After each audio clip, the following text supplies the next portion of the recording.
The night was cold on Koval 3. Eli Ward sat alone in his dusty workshop at the edge of the canyon plains. He was a human engineer, known by few, forgotten by most. This far out, no one cared where you came from. They only cared if you could fix broken machines. Lightning flashed outside. Thunder rumbled low and deep, like the sound of a sleeping giant. The storm had rolled in fast, strange even for this world. Wind howled against the metal walls, and Eli looked up from the old plasma. Battery he was repairing. Then he heard it, a sharp crack. A boom in the sky.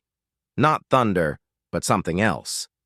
Eli stepped outside and looked up. A trail of fire burned across the clouds. Something was falling. A ship? A pod? It was coming down fast, heading toward the nearby cliffs.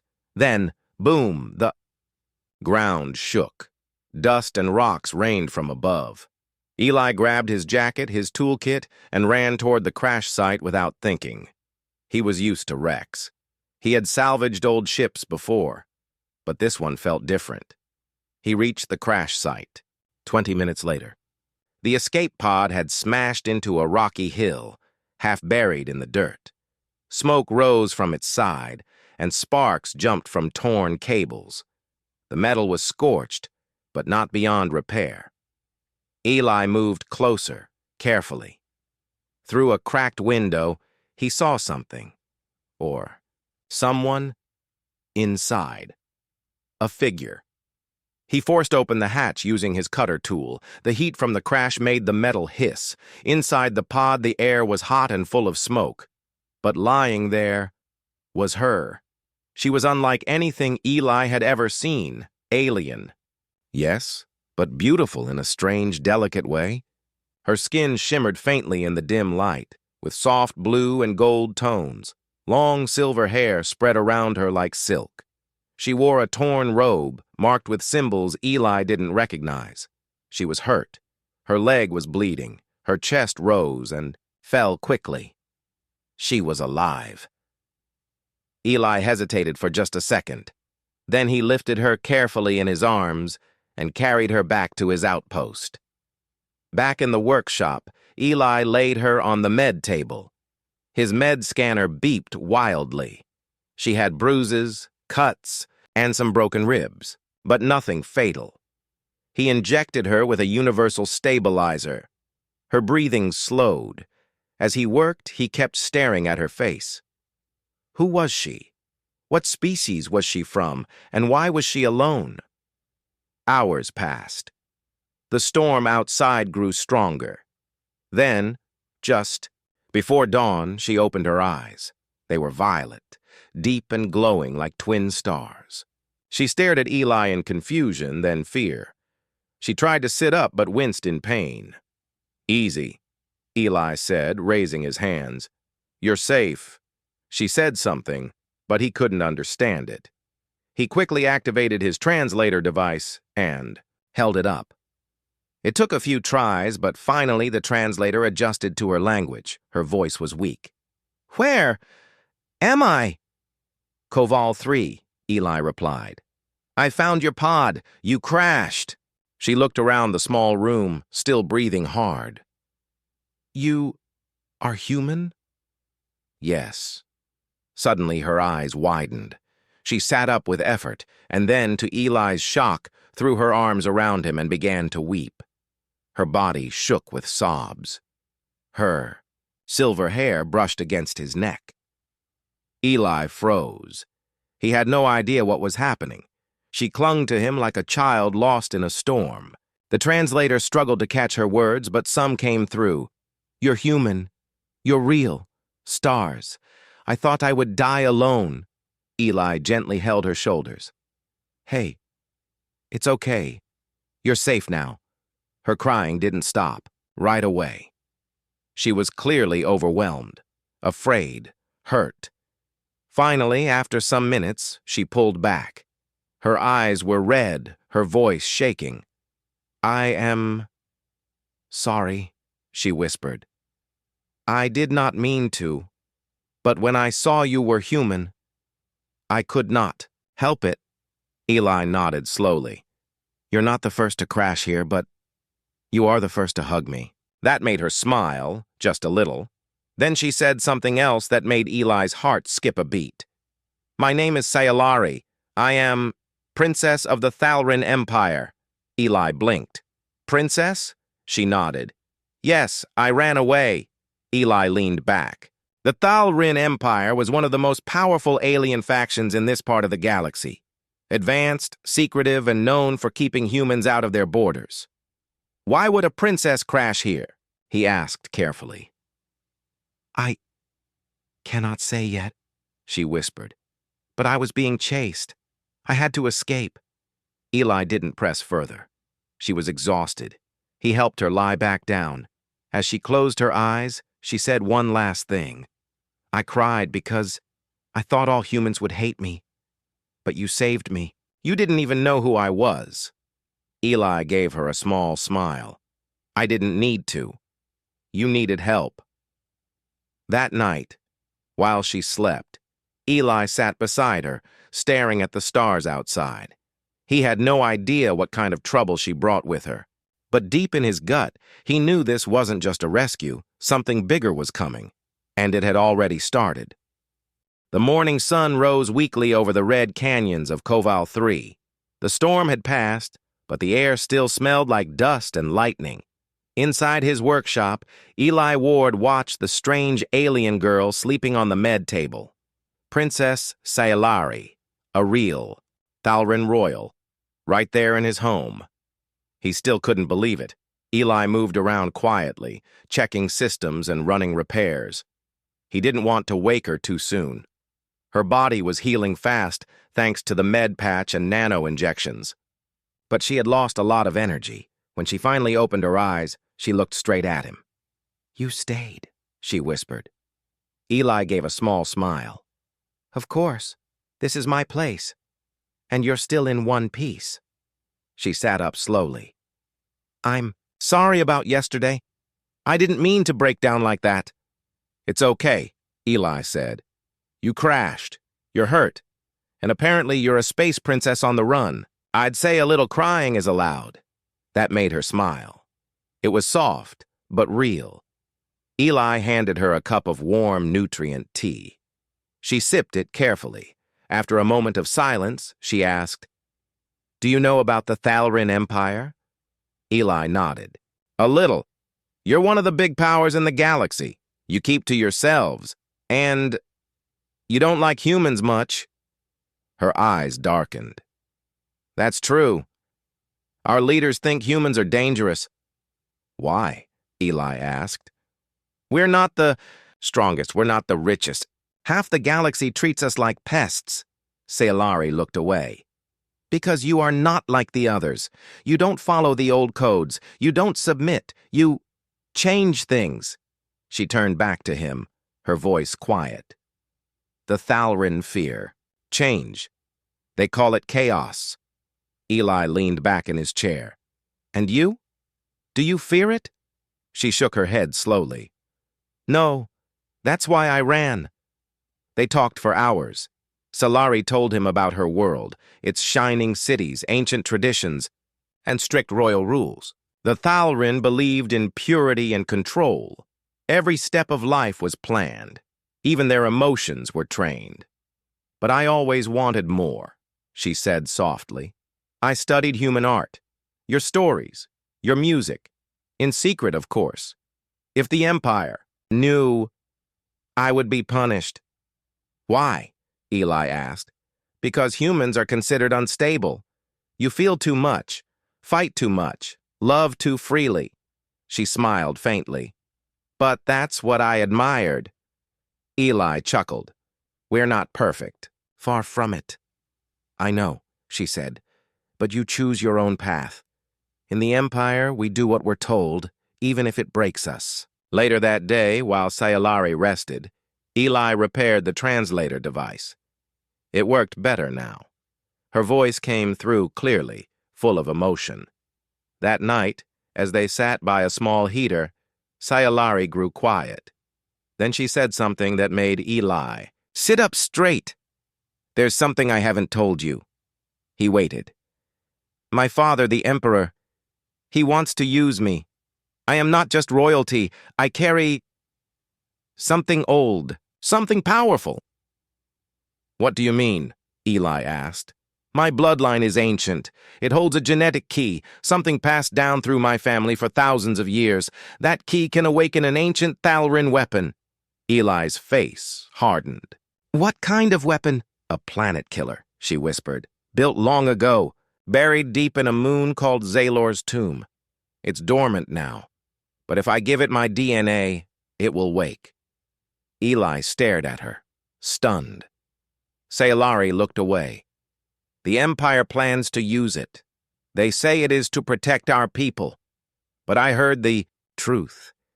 They want to use it against the humans, to scare them, to control them, or destroy them. Eli's voice was cold.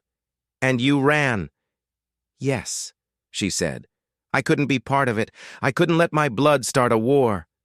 They sat in silence for a while. Then Sayalari spoke again.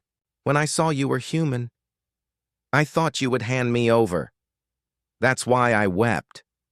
I thought I had no one left. Eli looked into her eyes. I'm not handing you over, not to anyone. A small tear ran down her cheek, but this time she didn't cry, she only nodded. Thank you, Eli. That night, Eli activated a hidden comm system built into his workbench. It was old and dusty, but still worked. He sent a message to someone he hadn't spoken to in years. Kara, it's Eli. I've got something big. I need a ship, and I need it now. The next morning, Sayalari woke early. She walked outside for the first time since the crash, stepping into the sunlight. The wind touched her face, and for the first time in her life, she felt free. But her moment of peace didn't last. An alert blared from Eli's scanner system. An unknown ship had entered. Koval 3's orbit, a Thalrin signal. They had found her. Eli ran outside. Sayalari turned to him, her face pale. They're here, she said. Eli grabbed his tools, a few supplies, and handed her a small pack. We have to move. Now. They ran into the canyon paths behind the workshop. Deep, narrow trails led far. From the landing zones, Eli had mapped them long ago for salvage runs. Now, they were using them to survive. Back at the outpost, a sleek black Thalrin Imperial ship touched down, cold, silent, and perfect in design. From it stepped Commander Vorin, tall, silver-skinned, dressed in armor shaped like glass and steel. His eyes held no warmth. He entered Eli's workshop, looked around and said one word. Princess, but she was gone, and the hunt had begun. Dust rose around their boots as Eli and Sayalari moved deeper into the canyons. The narrow rock paths twisted like a maze. Red stone walls towered on both sides, blocking the view of the sky. Eli led the way, holding a scanner that showed the Thalrin. Ship's position above them. They're still circling, he muttered. But they'll send drones soon. Sayalari looked tired, but she kept up. Her silver hair was tied back, and her face was calm, but Eli could see the fear in her eyes. Do you think they know I'm here? She asked quietly. Eli nodded. They tracked your pod. They'll search every inch of the canyon. She looked down. I didn't want anyone to die for me. No one's dying, Eli said firmly. Not today. They reached an old cave system Eli used for storing parts and salvage. He opened a hidden door behind a rock and led her inside. The room was small and cool, filled with metal crates, dried, food, and power cells. He turned on a low light. We can hide here for a while, Eli said. I also sent a message to someone I trust. A smuggler named Kara. She's fast and she owes me. Sayalari sat down on a crate. You're risking a lot for me. Eli shrugged. Maybe.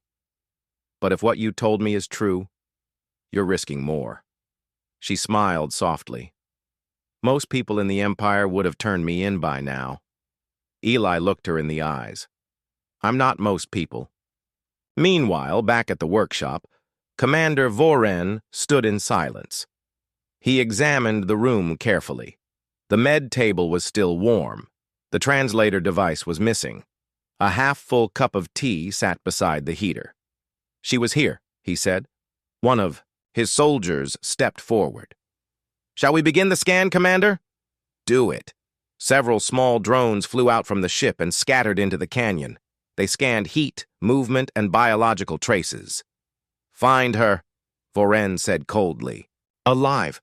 Back in the cave, Sayalari leaned her head against the wall. "When I was a child," she said, "they told me humans were wild, dangerous. They said your kind brings chaos to the stars." Eli chuckled. "We do. Sometimes. But now I see." "Why?" she said. "You don't follow the script. You feel things. You care. You act even when it's hard." Eli looked at her for a long moment. "And you? Why are you different from your people?" She sighed. "Because I asked questions. I wanted to know why things were the way they were. The Empire didn't like that. What happens if they catch you? They'll take me back, use me to wake the weapon, or they'll erase my mind and control me." Eli's jaw tightened. That's not going to happen. Just then, the scanner in his hand beeped. "Drones," he said, "coming this way." Eli led Salari out the back of the cave and down a tight crack between the rocks. They climbed for 10 minutes, their hands covered in dust and cuts. Finally, they reached an old salvage ship hidden under a tarp. It was small, broken in parts, and dusty, but still had one working thruster. Eli checked the panel. "We might be able to jump to a nearby ridge." He looked up. In the sky, 2 black drones hovered, scanning the area. "They're close," Sayalari said. Eli helped her into the ship. He sat in the pilot's seat and powered it up. The engine hummed low and uneven, like a tired animal. "Hold. On," he said. With a sudden roar, the ship lifted off the ground and shot toward the cliffs. The Thalarin drones chased them instantly. Eli flew low, twisting through narrow rock formations. The ship wasn't fast, but Eli knew the land. Come on," he muttered. A blast hit the back of the ship. "Sparks flew! We're hit!" Sayalari shouted. "Just hold on!" Eli shouted back. He guided the ship through a narrow pass and out toward a dried riverbed. The drones followed, still firing, just as one of them locked on target. A flash of light. Shot from the sky, boom, and the drone exploded. Then a second flash, boom! The other drone shattered into pieces. Eli looked up. A fast, dark ship was descending through the clouds. Sayalari gasped. "Who is that?" Eli grinned. "That's Kara." Kara's ship landed beside them. The hatch opened, and out stepped a human woman in a brown coat, with short hair and a blaster on her hip. She smiled. "Well, Eli," she said, "you always find trouble." "And you always show up late," Eli replied. Kara laughed. Then she looked at Sayalari. "This her?" Sayalari nodded slowly. "You're the smuggler?" "I prefer free. Pilot, but yes." "We need to leave," Eli said. "Now." Kara pointed to her ship. "Get in." As they took off, Kara explained the situation. "I got your message. I also picked up chatter on Thalrin comms. They're locking the planet down. You two just started a big mess." Eli nodded. "Good." Salari looked out the window, watching Koval 3 grow smaller. "They won't stop." "No," Kara said. "But we're going to beat them to Zelor's tomb." Eli turned. "What?" Kara pulled up a star map. "I heard about the weapon. If the princess is the key, then we either stop it, or someone else uses it first." Sayalari looked at Eli. "Are you sure?" He nodded. "If they want this thing to control the galaxy, then we have to stop them," Kara smirked. "Then buckle up. We're heading into deep space." Far above, Commander Voren watched their ship vanish on his screen. He clenched his fist. "Send word to the Emperor," he said. "The princess is fleeing toward Zalor's tomb." He turned to his soldiers. Prepare the fleet. We end this before it begins.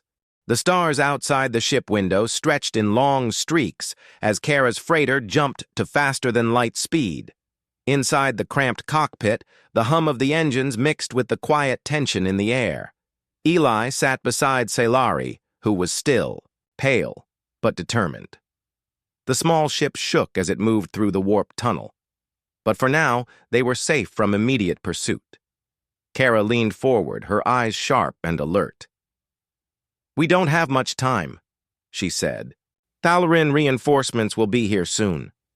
They won't let the princess slip away twice." Eli nodded. "We need to get to Zaylor's tomb. If the weapon's there, Sailari has to stop it." Sailari's voice was soft, but steady. "I want to stop it. I don't want to be a part of their plan. But I don't know how." Eli reached over and took her hand. "You won't be alone," he said. Kara pulled up a star map on the holo screen. "Zaylor's tomb is an ancient moon. In the Thalarin home system," she explained. "It's heavily guarded, and the ruins are full of old traps and defense systems." "Why haven't they used the weapon before?" Eli asked. Sailari frowned. "It requires a key, a living part of my bloodline. Only I can activate it. Or destroy it," Eli added quietly. She looked at him with hope. Days passed as Kara piloted through uncharted space. Sailari and Eli spent the time learning about each other's worlds. One evening, as the ship's artificial lights dimmed for rest, Sailari spoke again. "There is something else," she said. Eli looked up. "I am immune to their mind control," she whispered. "The Thalarin use a mental technology to force obedience, but it does not work on humans, or on me." Eli's brow furrowed. "How is that possible?" Sailari shook her head. "It's rare. My ancestors interbred with humans long ago. They say. That part of me is a wild card." Kara snorted. "Humans always are." Sailari smiled faintly. Suddenly the ship's alarms blared. "Incoming!" Kara shouted. "They found us!" Eli rushed to his station as the view screen showed several Thalarin warships closing fast. Kara's voice was calm but fierce. "Hold tight. This is going to get rough." The chase was brutal. Kara twisted the freighter through asteroid fields, debris fields, and nebula clouds. The Thalarin ships fired energy blasts, trying to disable the engines. Eli worked fast, repairing the damage mid-flight. "We can't outrun them forever," he said. Sailari gripped the armrest. "What happens if they catch me?" "We fight," Kara said simply. During a brief pause in the chase, Sailari looked at Eli. "Why do you risk so much for me?" she asked. Eli smiled softly. "Because you showed me what it means to be free. You fight for your choice. Humans, we respect that." She squeezed his hand. As they neared Zaylor's tomb, the atmosphere changed. Dark clouds covered the moon. Strange energy pulses flickered on the ship's sensors. Sailari stood and looked out.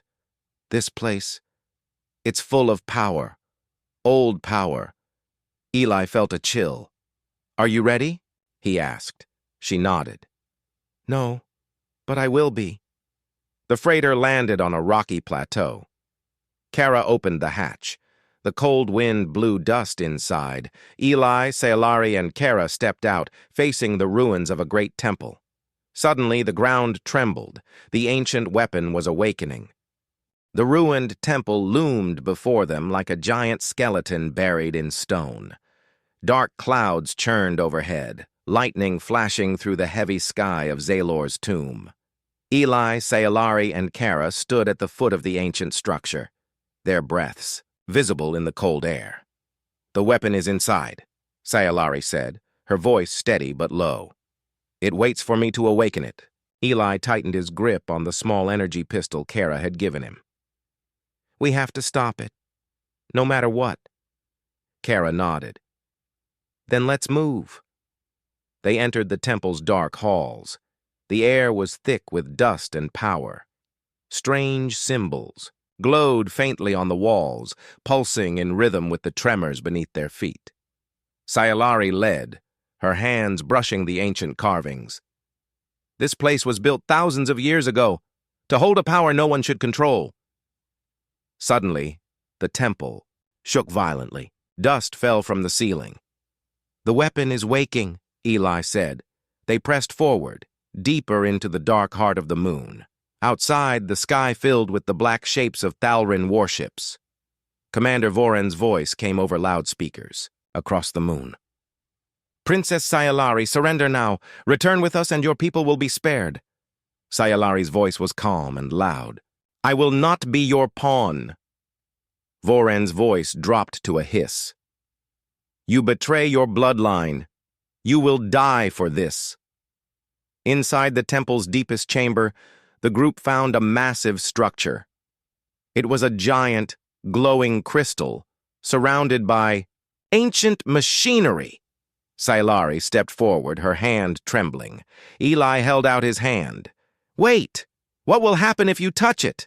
She looked at him. "It will link with me. The weapon will become alive." Kara scanned the controls. "Can you destroy it instead?" Scifi shook her head. "It is tied to my DNA. Destroying it may kill me."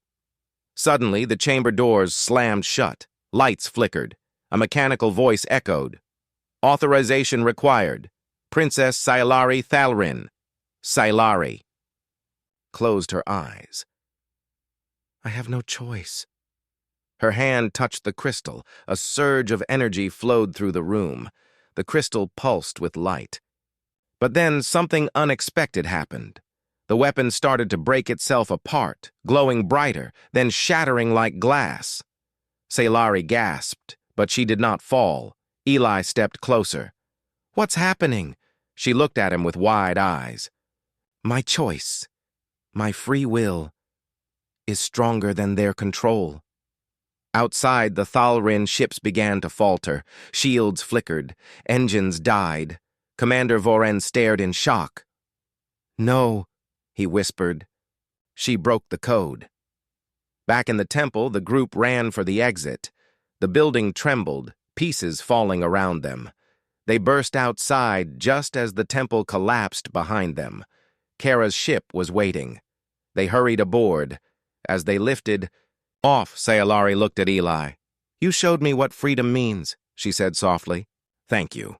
Eli smiled. "You didn't need me. You just needed to choose." In the days that followed, peace talks began between the Thalrin Empire and the rebel forces. Scifi survived, her courage changing the hearts of many. Eli stayed by her side, proud to have helped a princess who dared to be different. The galaxy had changed forever, and humans were no longer feared, but seen as a beacon of hope.